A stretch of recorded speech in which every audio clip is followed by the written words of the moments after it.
방송과 함께하는 성경 읽기 프로젝트 성경이 읽어지네. 이 시간 생터 성경사역원 성경이 읽어지네 전문 강사이신 함안 우리교회 배명옥 사모와 함께합니다. 성경이 읽어지네 주님 나라 임하네. 안녕하세요. 지난 시간에는 X좌표, Y좌표 이야기를 했습니다. 사복음서를 하나로 만드는 아이디어가 시간 개념의 X좌표와 공간 개념의 Y좌표로 틀을 만들어서 시간 순서대로 예수님의 행적을 정리하는 거였어요.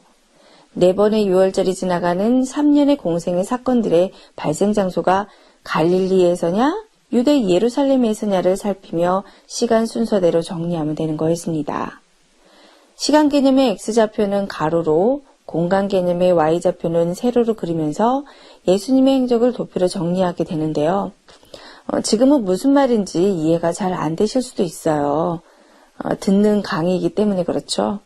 물론 예수님의 행적을 순서대로 쭉 말로만 설명드릴 수도 있지만 그러고 나면 또다시 한번 듣고 잊어버리기 쉽거든요. 그런데 예수님의 행적을 도표화하면서 정리해가면 확실히 이 3년이 확 정리되며 한눈에 다 보이게 되거든요.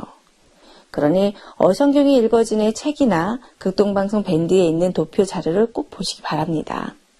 그런데 혹 자료를 참고하시기 어려운 분도 계실지도 모르겠어요. 제가 최대한 이해하시기 쉽게 설명드릴 테니 포기하지 마시고 꼭 신약을 정복하시기 바랍니다. 예수님의 3년의 공생애를 정리하기 위해 시간 단위로 사용되는 것이 유월절이었죠. 유월절이 3년 동안 몇 번 지나간다겠죠? 네, 4번입니다.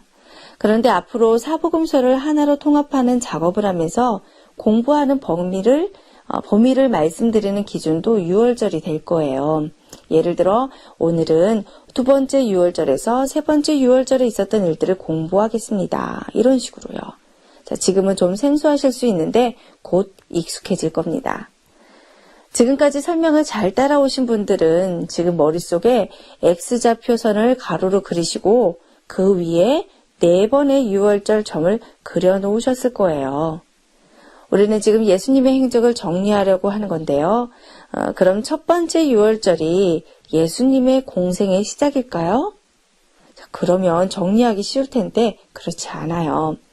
그럼 언제 공생의 시작인가? 언제 공적으로 나타나시나 알아야겠죠? 그래서 예수님의 행적을 정리하기에 앞서 먼저 구분해 놔야 할 것이 바로 공생애와 사생애입니다. 그러니까 공생애와 사생애의 분기점이 되는 지점을 찾아야 돼요. 언제부터 공생애가 시작되는 건지 궁금하시잖아요. 자, 누가복음 3장 23절에 정보가 있습니다. 예수께서 가르치심을 시작하실 때에 30세쯤 되시니라. 가르치심을 시작하셨다라는 것은 공적인 사역을 시작하셨음을 의미합니다. 그리고 이때가 30세쯤 되셨다고 말해주고 있어요. 그러니까 사생애와 공생애를 구분하는 분기점이 30세쯤 되셨을 때인 겁니다. 그럼 구체적으로 30세쯤 어떤 일이 공생애의 시작인지도 미리 알아야겠죠? 마태복음 3장 13절. 이때에 예수께서 갈릴리로부터 요단강에 이르러 요한에게 세례를 받으려 하시니. 예수님의 사역이 공생의 시작 지점은 바로 세례 요한 집회 장소를 찾아가서 세례, 즉 침례를 받으시는 것부터입니다. 그런데 여기서 궁금한 게 생기지 않나요? 예수님이 공생애를 시작하신 사건이 세례 받으신 거라는 건데 왜 세례 요한의 집회 장소에서 예수님의 사역이 시작되어야 하는 걸까요? 그 이유를 알려면 구약의 끝 말라기 4장으로 가야 합니다. 구약이 어떤 이야기로 끝났냐면 엘리야를 기다리라고 했었어요. 구약의 끝은 엘리야의 재림을, 즉 세례 요한의 재림을 기다리는 것입니다. 그러니 신약이 시작되는, 즉 예수님의 행적이 시작되는 지점은 반드시 엘리야의 재림 장소여야 하는 건데요. 엘리야의 재림 장소는 요단강 동편이죠. 그런데 이 요단 동편 땅이 어떤 곳이었나요? 모세가 죽었고 엘리야가 승천했고 엘리야가 온 그 장소입니다.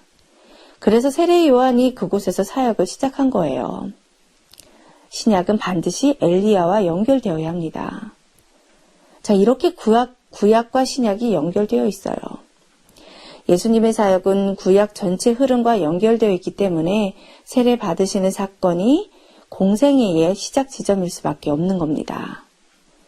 구약의 끝 약속대로 400년의 공백을 깨고 센세이션을 일으키며 베레아 동편, 요단 동편에서 세례 요한이 사역하고 있는 그곳에 예수님이 나타나 세례 받으시는 사건으로 팡파리를 울리며 공생애가 시작된 거예요. 자, 이제 사생애와 공생애가 어디서 구분되어지는 건지 알았으니 이제는 예수님의 행적을 순서대로 정리해야겠죠? 우리가 그동안 예수님의 행적이나 신약 성경을 읽을 때 잘 이해 안 되고 어렵고 읽어도 오리무중이고 예수님의 설교 사건을 복음서별로 읽기는 많이 있는데 통합이 안 되었었어요. 그동안 사건도 많이 읽긴 했는데 하나로 안 이어졌던 것은 정돈이 안 돼서 그런 거거든요. 자, 이제 이 작업을 할 겁니다. 자, 사생애부터 정리하겠습니다. 사생애는 예수님의 탄생부터 30세쯤 되어 세례 받으실 때, 즉 공생의 시작 지점 전까지 이릅니다. 사생애는 어렵지 않아요. 간단해요. 근데 여러분, 마태, 마가, 누가, 요한복음 중 최초로, 그러니까 맨 처음에 읽을 구절이 어디에 숨어 있는지 아세요? 어느 복음서의 기록이 1번이 될 수 있을까요? 바로 누가복음입니다. 누가복음이 예수님의 탄생 전 세례 요한의 탄생에 대해 먼저 풀어내고 있어요. 왜 세례 요한이 등장해야 하는지 앞에서 많이 설명드렸기 때문에 더 부연 설명 없어도 이제 이해하실 거예요. 자, 갈릴리 나사렛에 살던 마리아는 천사로부터 수태 예언을 받게 됩니다. 근데 이때 마리아는 요셉과 약혼한 상태였죠. 자, 우리는 이때 마리아가 얼마나 생각이 복잡했을지 충분히 이해가 됩니다. 그리고 그 다음 마리아의 행보도 무엇일지 예측이 되고요. 친척 엘리사벳에게도 6개월 전에 천사가 나타났고 임신할 수 없는 그녀가 세례 요한을 임신 중에 있다 하니 확인하고 싶었을 겁니다. 이것이 마리아에게는 증표였을 거예요. 자기에게 나타난 천사의 예언이 정말 사실인지 아닌지 확인해 볼 수 있는 거죠. 그래서 짐을 꾸려 엘리사벳이 살고 있는 유대 예루살렘으로 이동합니다. 그런데 약혼자 요셉이 걸렸을 거예요. 어떻게 이해를 하겠어요, 요셉이 이 일을. 그래도 마리아는 이동하기 전에 요셉에게 이 엄청난 일을 말했고 요셉은 마리아가 유대 지역으로 간 3개월 동안 관계를 정리하려고 고민을 하는데 천사가 요셉에게도 나타나 같은 메시지를 전합니다. 세례 요한이 출생한 이후에 예수님도 드디어 베들레헴에서 탄생하셨어요. 이 과정은 너무나 잘 아시죠? 갈릴리 나사렛에서 살던 요셉과 마리아는 로마 황제 아구스도의 호적하라는 명령으로 유대 베들레헴으로 이동했다가 그곳에서 아기 예수가 탄생하시는데 헤롯의 유아 살해 명령으로 인해 이집트로 피신하게 됩니다. 그리고 대헤롯이 죽자 고향 갈릴리 나사렛으로 다시 귀향을 했어요. 호족하러 내려갔다가 얼떨결에 출산하는 바람에 시작된 소용돌이가 멈추는 거죠. 아기 예수 때문에 신혼기에 해외로 도피했다가 비로소 갈릴리 지역 나사렛에 정착하면서 안정을 찾게 됩니다. 자, 그 이후 예수님의 정보는 12살 되던 해 6월절이에요. 자, 이것이 사생애의 마지막 기록인데요.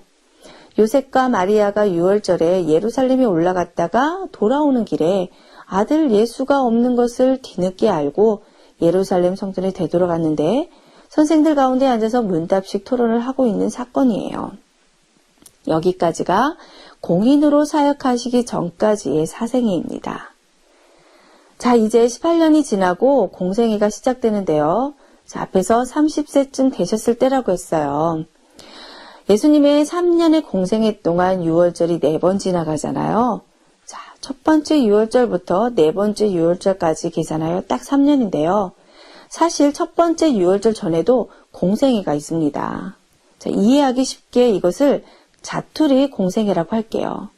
외천을 한마 두마 자르고 나면 꼭 남는 천이 있죠. 그걸 자투리천이라고 하잖아요. 자, 그렇듯이 예수님의 공생애도 3년 말고도 첫 번째 6월절 전에 공생애 자투리가 있다는 거예요.